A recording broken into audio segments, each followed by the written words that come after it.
Mais pour les gens qui sont tout le temps, on a pour aller au tout le monde, nous pouvons président parce que t'as eh toi caca voilà c'est que moi qui ai meilleur vidéo et là la caca voilà faut que tu voilà c'est que numéro.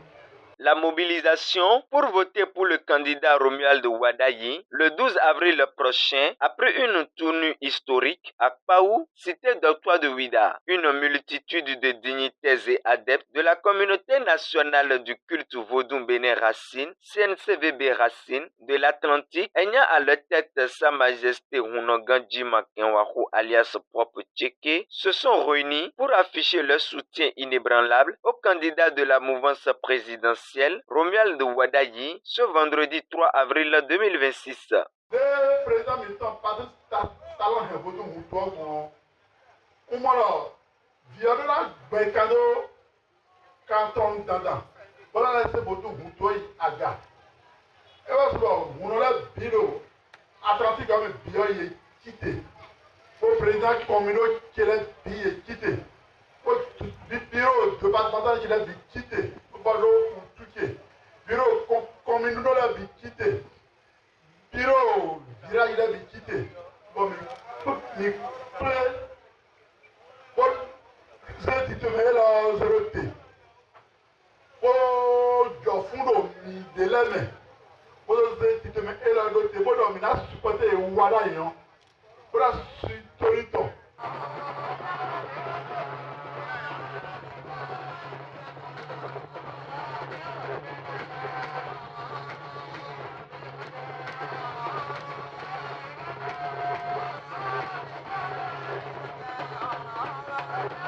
Nous remercions le chef de l'État, Patrice Talon, pour le choix du candidat Romuald Wadayi.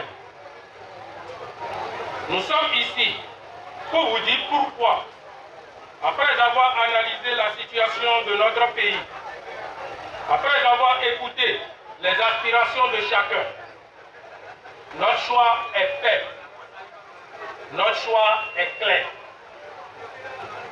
Nous soutenons sans réserve la candidature de Romuald Wadayi pour la présidence de la République.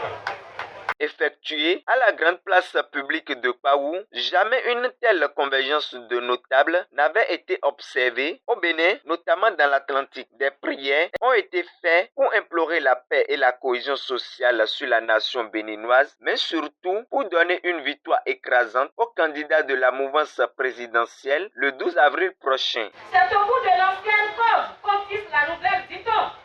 L'honneur a été notre grand frère, notre digne fils Romuald Wadayi, pour poursuivre les œuvres entamées par le président Patrice Talon.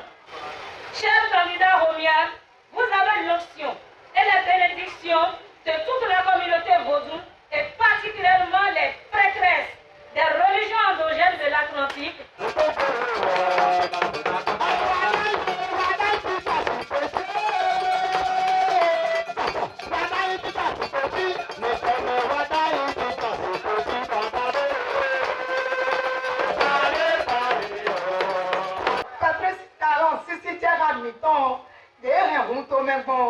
Et puis nous voulons y avoir les décalés. Je ne vois nous dire, voulons y avoir les points. Pour nous les mais tobile, toche, noche, dadache, fofoche, nous noche à tabiche à taganche léo. Et ouais non, militant le 12 avril pour y voter.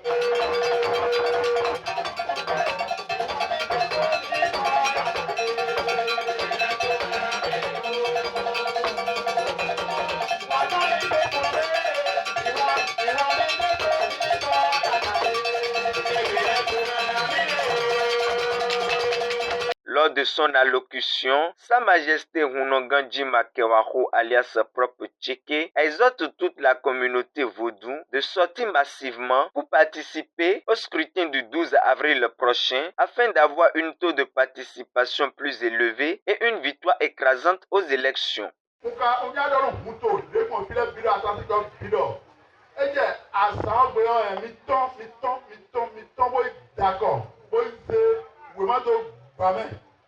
Nous Romuald Wadayi nous bon vaudou muto nado aga. Et non, on dit dans les années, c'est beaucoup moins agagement et bien robot. On a les outils. Voilà, il a suivi le temps.